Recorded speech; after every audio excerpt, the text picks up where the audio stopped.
저희 집에 아이들이 부모님 말씀을 잘 듣는 편입니다. 그래서 아이들에게 어디 외출했다가 장을 보고 짐을 가지러 나와라 이렇게 하면 아이들이 쪼르르 나와 있습니다. 그래서 전화 끊고 바로 나와 있든지 아니면 저희가 가면 바로 막 뛰쳐 나와요. 그래서 짐을 가지고 이렇게 도와서 들어갑니다. 만약에 아이들이 안 나와 있으면요, 저희들이 뭐 두 번, 세 번 이렇게 짐을 날라야 했을 겁니다. 근데 아이들이 짐 가지러 나와라 이렇게 했는데 네 이랬어요. 근데 가보니까 없어요. 만약에 또 짐 가지러 갈, 짐 가지고 갈 거 있다 이렇게 하는데 지금 나 바쁜데요. 혹은 귀찮아서 싫어요. 만약에 이렇게 말을 저에게 한다고 하면 혹은 아내에게 이야기하면 제가 어떨까요? 어떻게 반응을 할까요?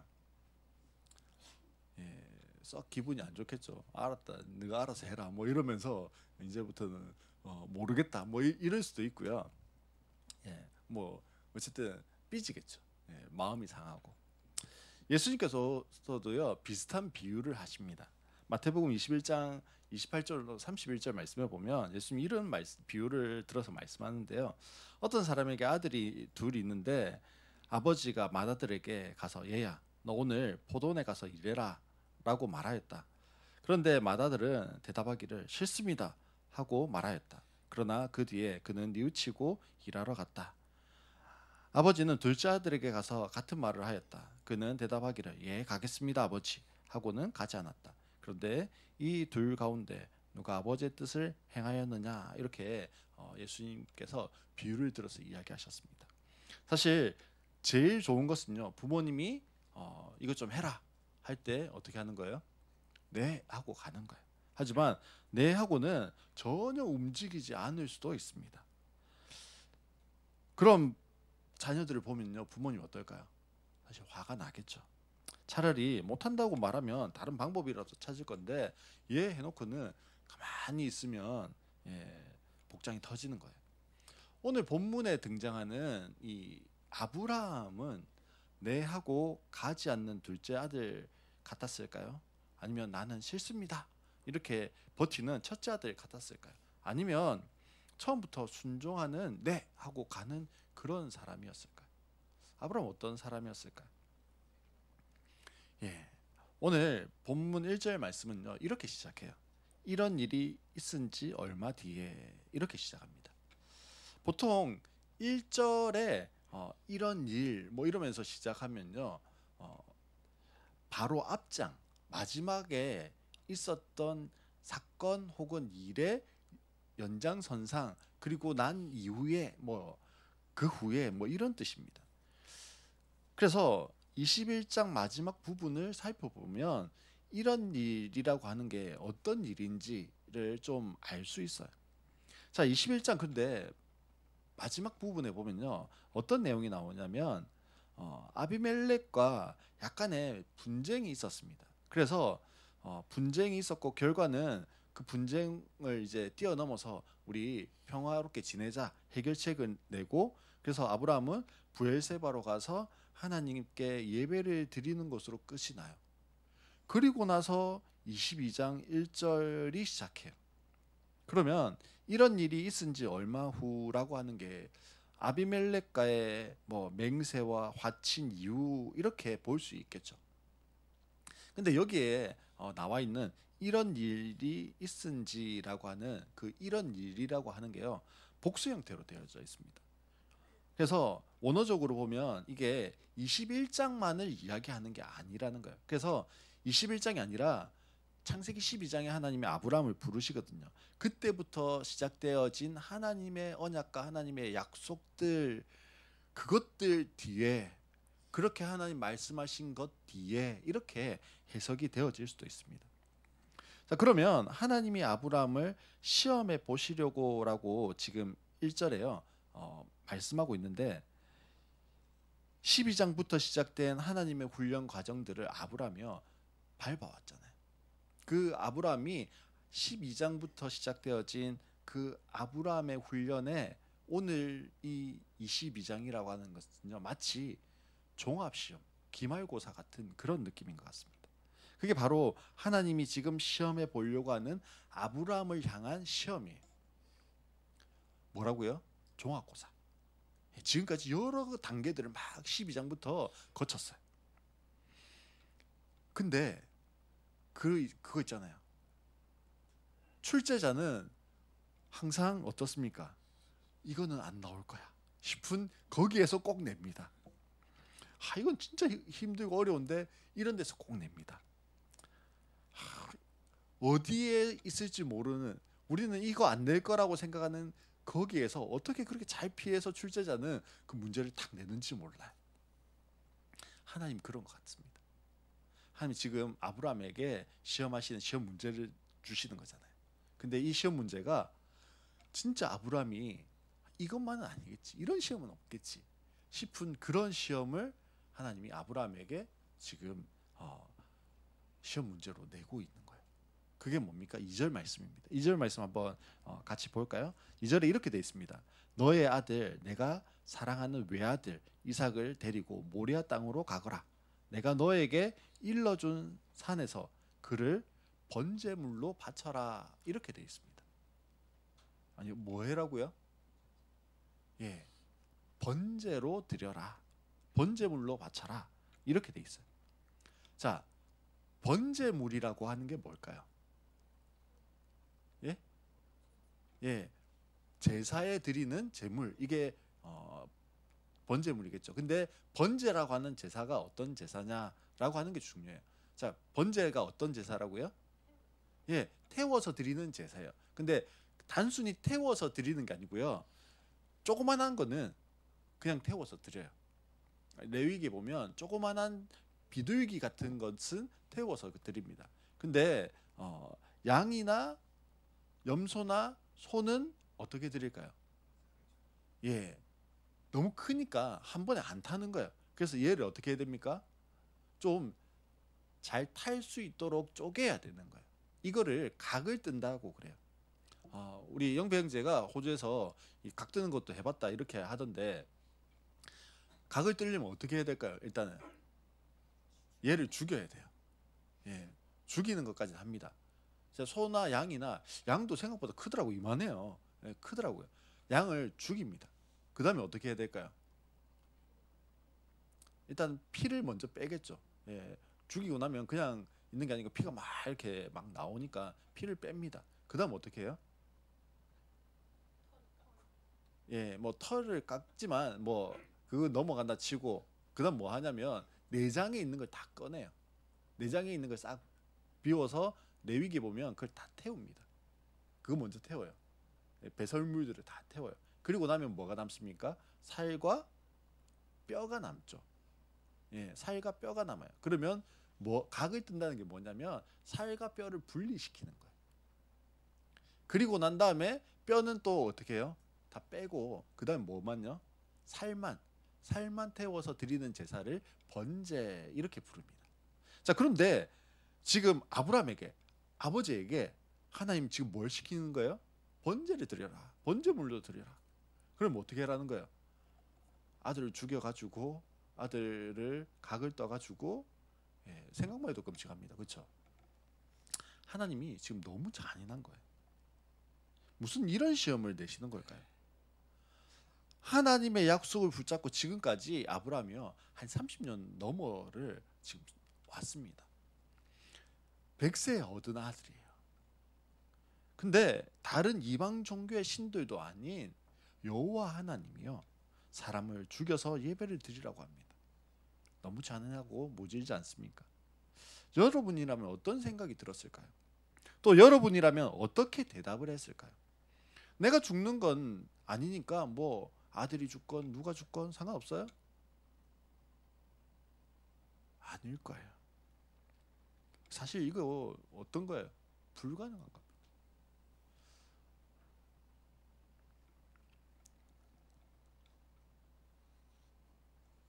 사실 우리를 한번 돌아보면요, 하나님 만약 우리에게 나타나셨어요. 그래서 말씀하시는 거예요. 야, 누구야, 내 집을 좀 한번 다 나한테 바쳐봐. 그런 음성이 들립니다. 그러면 뭐라고 할까요? 이 사단아 물러가라 이렇게 안 하겠습니까? 또 하나님 음성이 들리는 거예요. 야 누구누구야, 네 잘생긴 얼굴을 나를 위해서 드리고는 흉한 얼굴로 가져라. 그러면 내 주님 그럴까요? 또 나를 위해서 네 팔을 하나 드려라. 그러면요 어떨까요? 아멘 이럴까요? 사실 하나님은 그렇게 요구하시지도 않지만 만약 그렇게 요구하신다면 절대 아멘 안 할 거예요. 제 성향과 기질로는요 막 하나님한테 왜 이러시냐고 따질 것 같습니다. 그러면 아브라함은 어떻게 했을까요? 하나님이 창세기 12장에서 아브라함을 꼬십니다. 어떻게 꼬셨습니까? 하나님이요 아브라함을 꼬시는데, 시에라 내가 너를 큰 민족을 이루게 해줄게. 시에라 너한테 이름이 엄청 유명하게 해줄게. 네가 복덩어리가 되게 해줄게. 막 이러면서 막 꼬셨어요. 거기에 아브라함이 홀라당 넘어갔어요. 그래서 어떻게 합니까? 갈대아 우르 즉 바빌로니아를 떠나서요 하나님 가라고 하는 곳으로 갑니다. 그리고 하나님 중간중간에요 계속 뭐 합니까? 계속 플레이팅을 계속 하십니다. 그래서 어떻게 해요?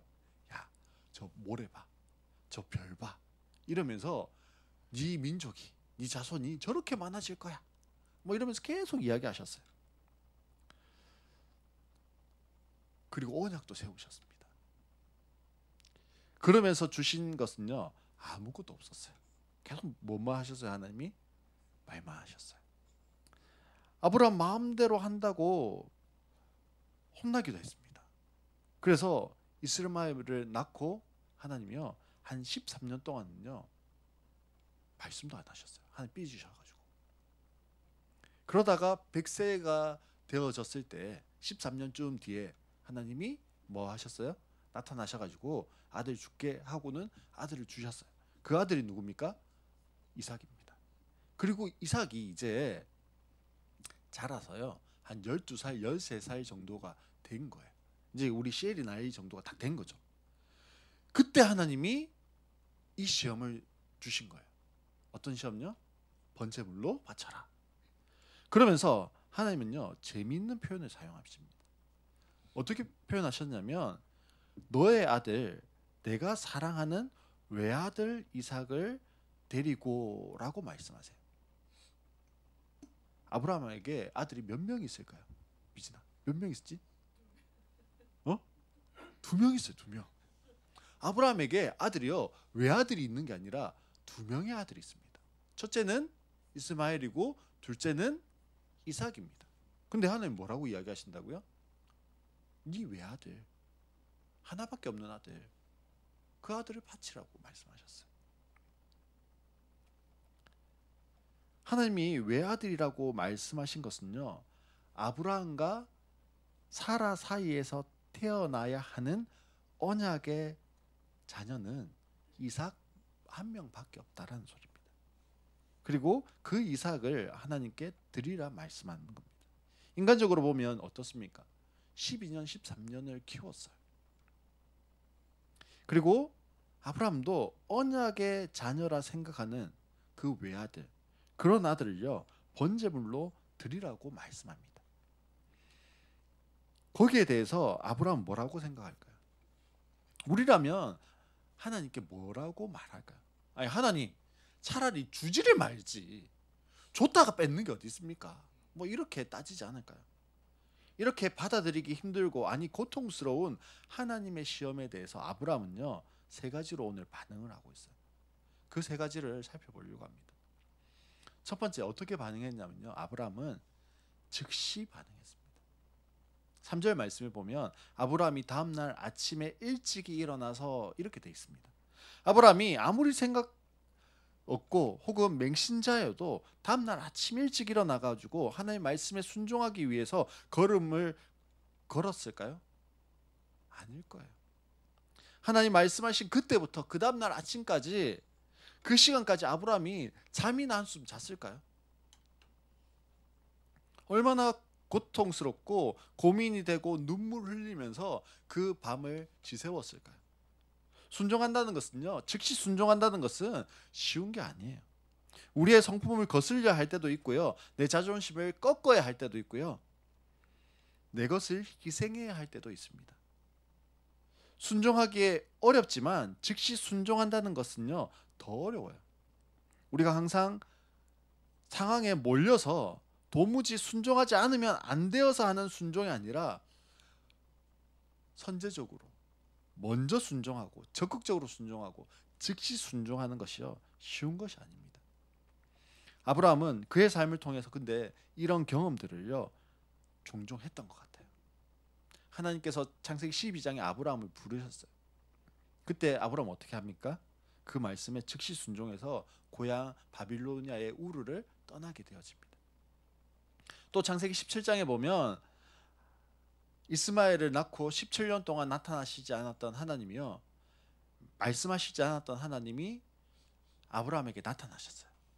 그리고 아브라함을 아브라함으로, 큰 아버지를 열국의 아버지라고 하는 이름으로 바꾸시고 사례를 열국의 어미라고 하는 사라로 이름을 바꾸셨습니다.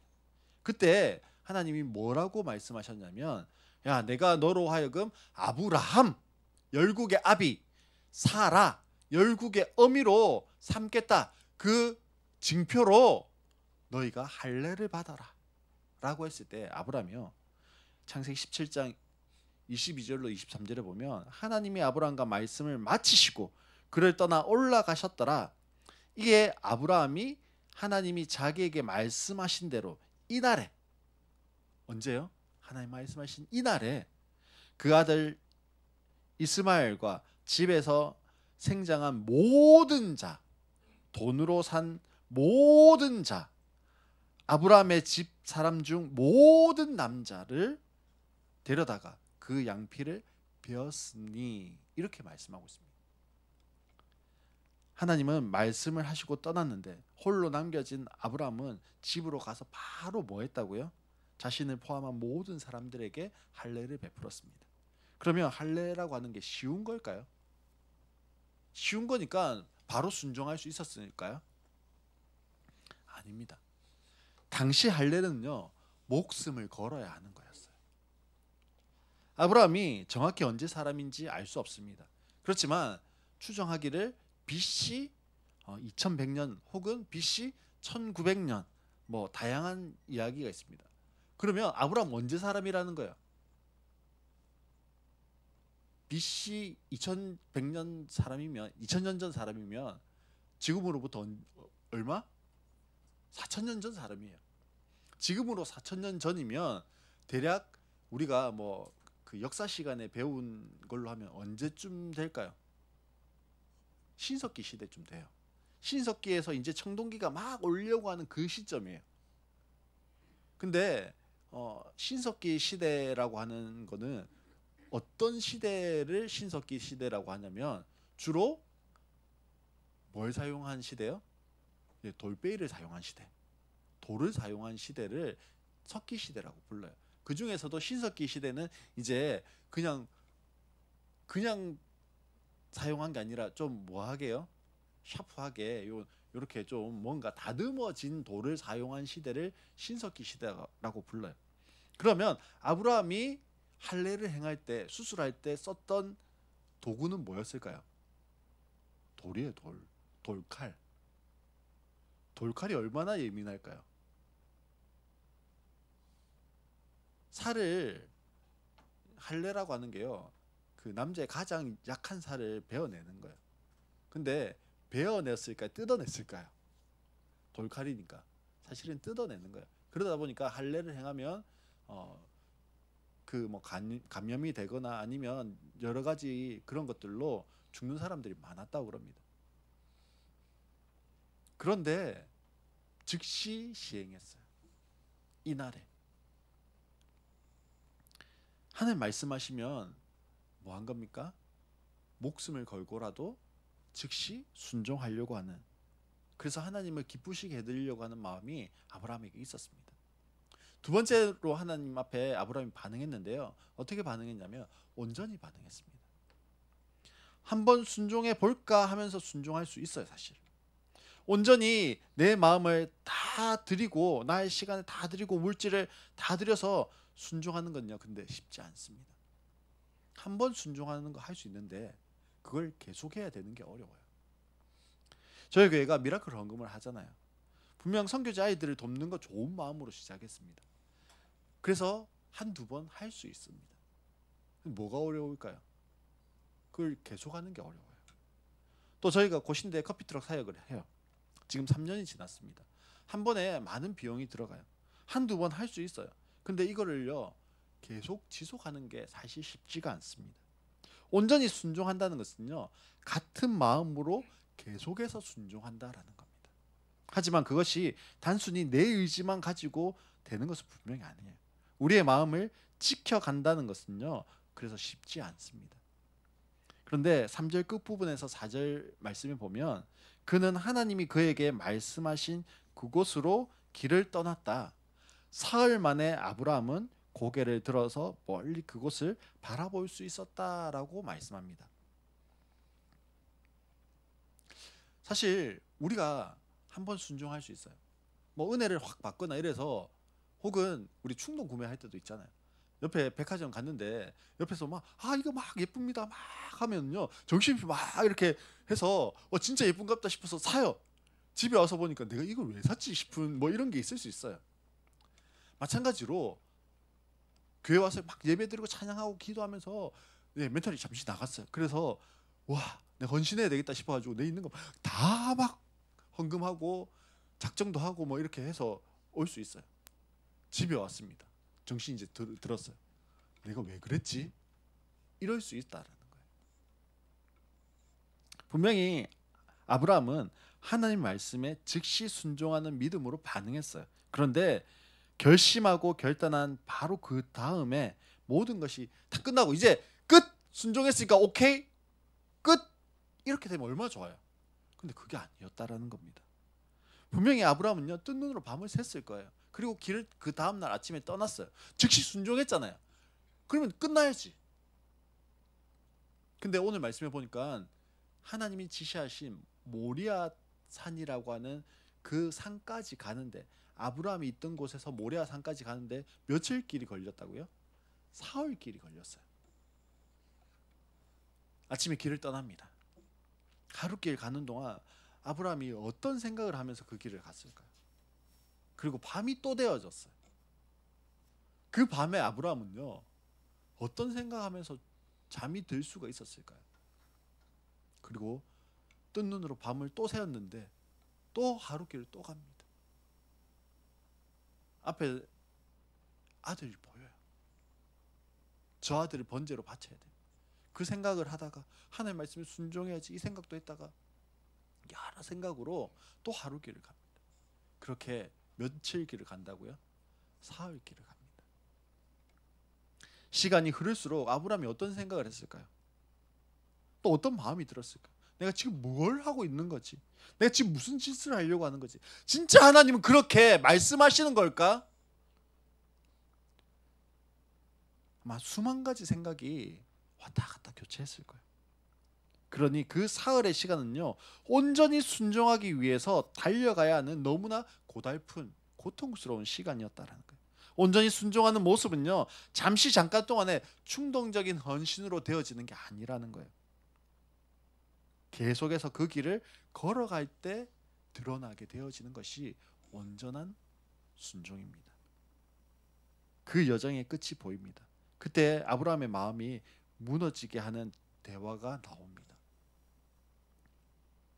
이제 모리아산 아래에서 산으로 올라가는 여정, 이 여정은 아브라함과 이삭 단둘만 하게 되어집니다. 이때 아들 이삭이 질문을 해요. 아버지, 불과 장작은 여기에 있는데 뭐가 없어요? 번제로 바칠 어린 양은 어디에 있습니까? 분명히 아브라함과 이삭이 번제를 한두 번 바친 게 아닐 거예요. 그러니 양이 필요하다는 걸 알고 양을 번제로 드린다, 각을 쪄서 드린다라는 것도 알았을 겁니다. 아브라함이 대답을 합니다. 아들아, 번제로 바칠 어린 양은 하나님이 손수 마련해 주실 거야.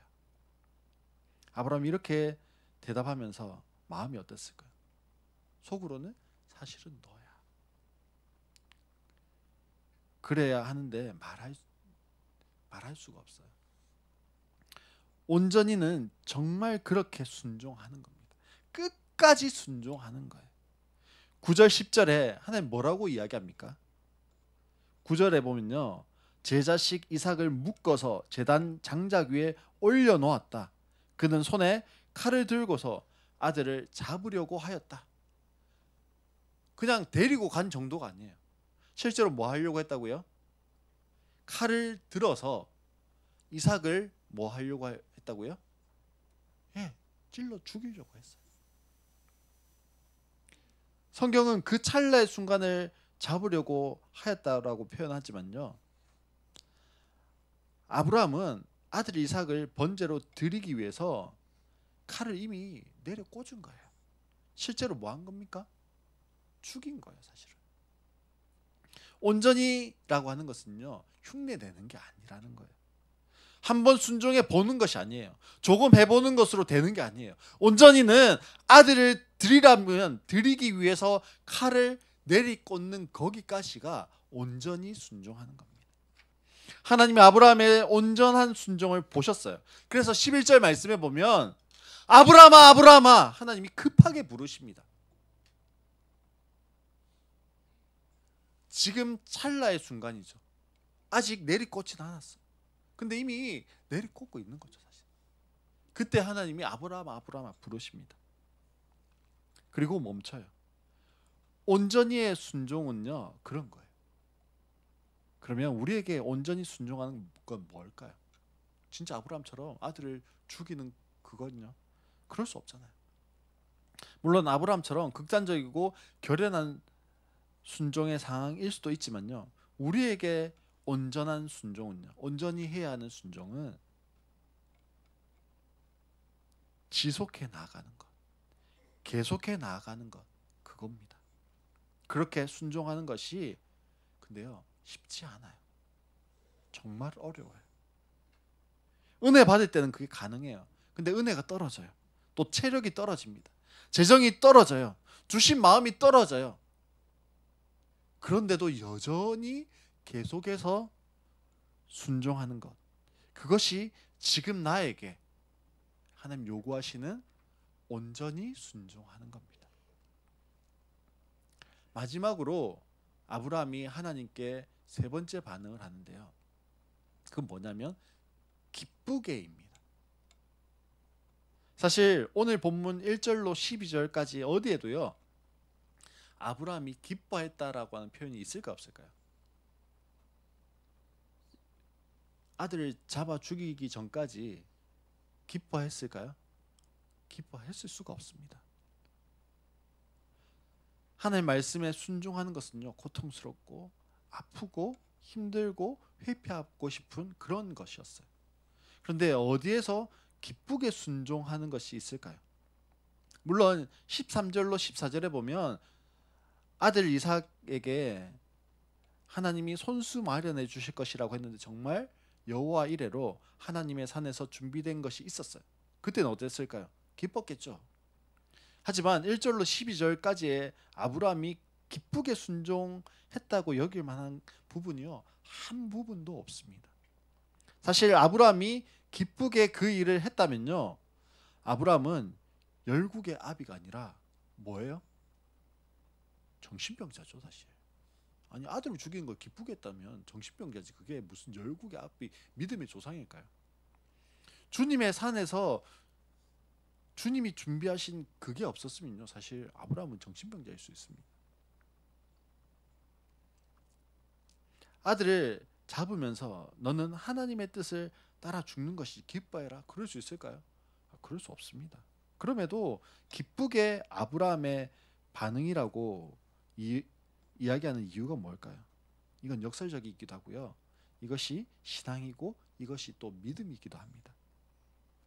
기뻐할 수 없는 하나님의 말씀과 그로 인한 상황들이 있습니다. 그러나 아브라함은 하나님의 말씀에 즉시 순종하고 있습니다. 또한 온전히 순종하고 있죠. 내가 하나님의 말씀에 즉시 순종하고 온전히 순종하고 그 모든 순종 속에서 무엇 하는 거냐면요. 내가 기뻐하기로 의지적인 결단을 하는 겁니다. 기쁘게는요. 무엇이 포함되어져 있냐면 의지적 결단이 포함되어져 있는 겁니다. 아브라함이 기쁘게 순종한다는 것은요. 하나님이 주시는 기쁨을 나의 내면 속 깊은 곳에서부터 길어 올리는 겁니다. 기뻐할 수 없는 상황, 환경 속에서도요. 기뻐하기로 의지적으로 결정하고 결단하는 거예요. 그래서 기뻐할 수 있는 겁니다. 사랑하는 성도 여러분, 하나님은 우리에게 시험을 주셔서 억지로 즉각적인 순종을 요구하시고 완전하고 완벽한 순종을 요구하시며 억지 춘향처럼 기뻐하기를 원하시는 분이 아니에요. 하나님께서 우리의 마음이 어떠한 생각을 품고 있는지, 하나님의 명령을 지키는지를 알고 긍정적으로 나에게 유익을 주고 겸손케 하기 위해서 하나님이 우리에게 시험을 주시는 겁니다. 그래서 이 시험의 목적은요. 너 한번 힘들어봐. 너 한번 고통스러워봐. 그게 아니고요. 아브라함에게 이삭을 바치라고 하는 이 시험을 낸 이유는, 목적은 그 언약을 더욱 공고히 함으로 하나님께서 아브라함 가게에 어떻게 축복하시는지 그것을 더 확실히 믿고 바라보고 나아가게 하기 위해서입니다. 사랑하는 성도 여러분, 하나님께서 오늘 나에게 즉시 순종하기를 원하시는 부분이 무엇일까요? 그게요, 뭐 대단한 신앙적인 거, 믿음적인 거 아닐 수도 있습니다. 그럼에도 불구하고 나의 생활과 삶 가운데 즉시 순종하기를 원하시는 부분들이 있습니다. 또 하나님은 우리에게요, 온전히 순종하기를 원하시는 부분도 있습니다. 온전히 순종한다는 것은요, 100% 순종에 가는 영역, 그것을 이야기하는 거예요. 어떤 영역에 하나님은요, 내가 100% 순종하기를 원하시고, 또 어떤 영역에 하나님은 내가 끝까지 그것을 지속하기를 원하실까요? 그것이 우리가 하나님 앞에 드리는 온전히 순종하는 거예요.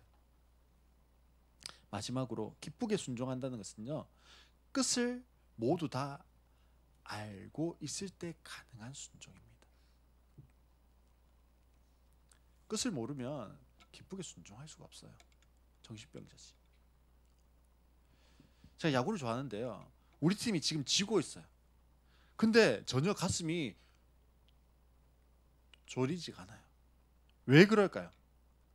사실 제가 뭘 보고 있어요? 리뷰를 보고 있어요. 지금 재방송 보고 있는 거예요. 그래서 우리 팀이요, 이미 9회에 역전해서 승리한 걸 알고 있어요. 그러니까 8회 말까지 뭐 해도요, 지고 있어도 전혀 졸이면서 저러면 안 되는데 이러지 않는 거예요. 뭐 할 걸 알아요? 이미 역전해서 승리할 걸 아니까 기쁜 마음으로 그걸 보고 있는 거예요. 즐거운 마음으로 볼 수 있습니다. 우리도 마찬가지입니다. 결과는 이미 정해져 있으니까. 우리가 기쁘게 순종하는 것은요, 결국 하나님이 정하신 결과와 결말을 알 때 가능한 거예요. 그래서 하나님 음성을 들어야 하는 거예요. 그래서 하나님께 물어야 하는 거예요. 우리가 하나님 음성을 듣고 하나님께 물어서 하나님 우리에게 말씀하시는 것이 있으면요, 그것이 기뻐할 수 없는 상황 가운데서, 고통스러워야 하는 그 상황 가운데서도 무엇이 있습니까? 기쁨이 있고요, 소망이 있는 거예요.